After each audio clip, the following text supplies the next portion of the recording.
Hello everyone, it's me, Anthony Coach, a guitarist on YouTube. I've been teaching guitar for many years. You can have video call lessons with me if you want. In those years of teaching, I've recommended to a lot of guitarists, told, forced a lot of guitarists to practice scales, and I'm sure that you're well aware of the importance of scales. And why do guitarists practice scales? Well, there's the technical aspect of it. You're getting better, more dexterous on your instrument, more confident around the fretboard. And secondly, you're using them to create music, to create melody, to create shred, solos, all that cool stuff that we love listening to and want to recreate on our instrument. And chances are, when you're looking at a scale, you've practiced it like this. This is A major.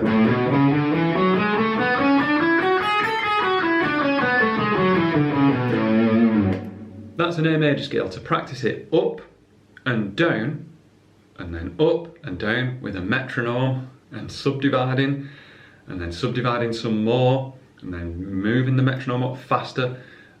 That is the perfect way to get over that first step of getting to grips with a scale.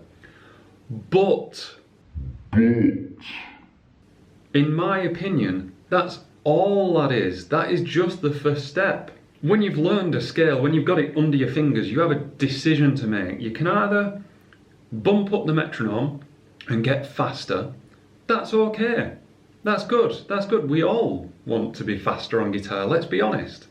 But don't neglect the other path where you can take the notes of that scale and come up with patterns, sequences and triads. Patterns, sequences and triads. I've got 3 exercises for you today that if you didn't know of these, if you weren't aware of these already, hopefully it's going to open your eyes to the alternative to turning the metronome up by 5 BPM and playing the scale up and down faster. Exercises like this, right, this is the first one that I usually prescribe to players who say to me, right, Anthony, I know my scales, but they don't sound musical. How do I make guitar solos using these scales? Well, I say, have you ever tried patterns like this?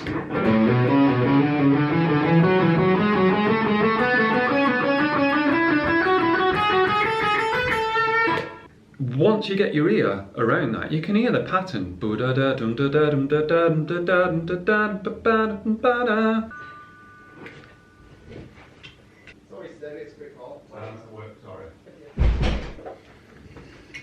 All that's really happening here is we're taking the first scale degree, in this case, which is an A, and we're going up 3 notes. Then you take the second scale degree and go up 3 notes.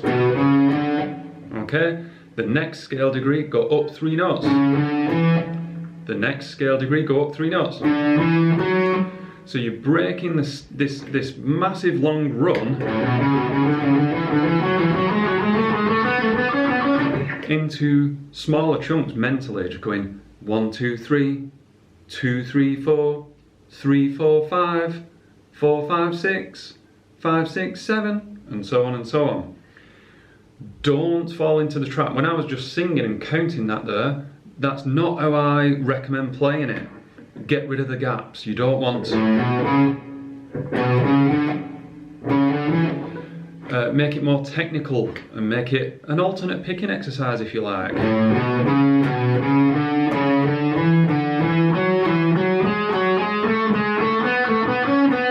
So there's no gaps in the middle. And you hear that kind of stuff in guitar solos.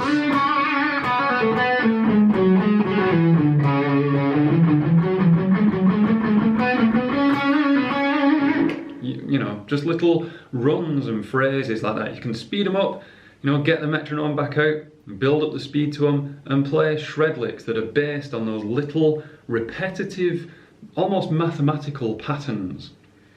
This next one is all about intervallic leaps. People that I teach and I show this, some people really struggle to get their head around it, but you know, the music of it, when you hear it, it sounds, again, familiar. All you're going to do is you're going to jump over notes, play the first note. Don't play the second one, play the third one. Okay. You're going to do the same on note 2, jump over 3 and play 4. Okay. The next one.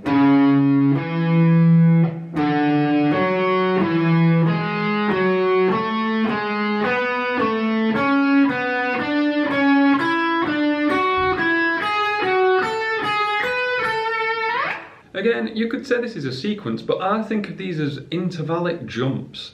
We're going up in thirds, using every note of the scale, but playing a third higher than it, within the scale, diatonically speaking. Diatonically meaning within the scale. Whoops.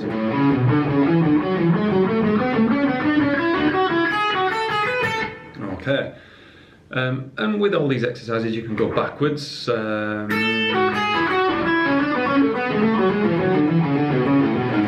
If you want to, and I recommend that. Patterns, intervallic leaps, and triads. Triads is where you would play the arpeggios that correspond to each of these scales. Again, I'm just sticking with A major. You can do any scale you like. Here's some triads in the key of A major.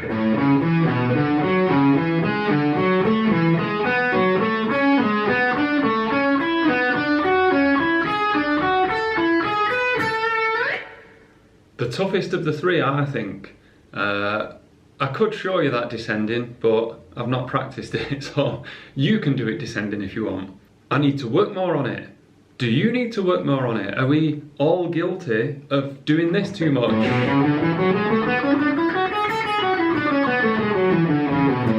Metronome, up.